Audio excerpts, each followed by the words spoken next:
Good evening. Thanks for watching KTexas News at 5. With less than 3 weeks until the Republican National Convention, polls show it could be a tight race in Texas. KTexas morning anchor AJ Gersh sat down with the president's oldest son to discuss campaign strategy and how his father has handled the COVID-19 pandemic. Here in Texas, support for your father is strong, as we saw in Midland last week. But there seems to be an increased skepticism across the state the further we get into this pandemic, and obviously the closer that we get to the election. How does President Trump maintain the support of Texans and win the state in November? Honestly, all you need to do is look at Joe Biden's policies and what they would do, not only to Texas, but really to the rest of our country, to our economy. When you have the attack on energy, that would be the most disastrous thing to happen to Texas in modern history. The notion of going all clean energy by 2030 in less than 10 years, it would be the destruction of America as we know it, but I think Texas would be hurt far more than everyone else.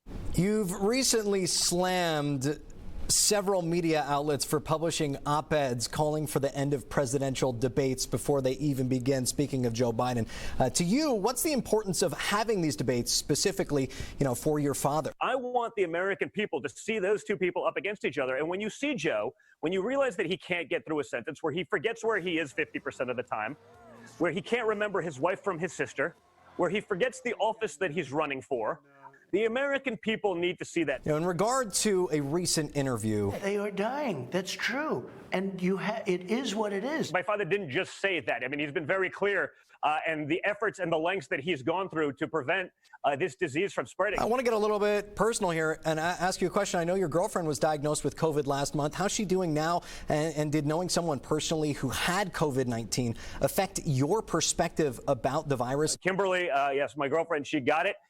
She got on hydroxychloroquine the next day, literally showed no symptoms other than 2 positive tests. We would have never known that she even had it. I didn't get it, and we didn't really change much in our lives, as it related to it. But no, we've taken it very seriously.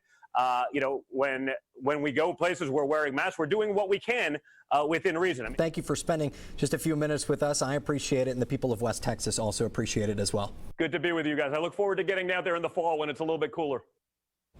And we have also reached out to several members of former Vice President Joe Biden's campaign, and we hope to bring you an interview from his perspective in the near future.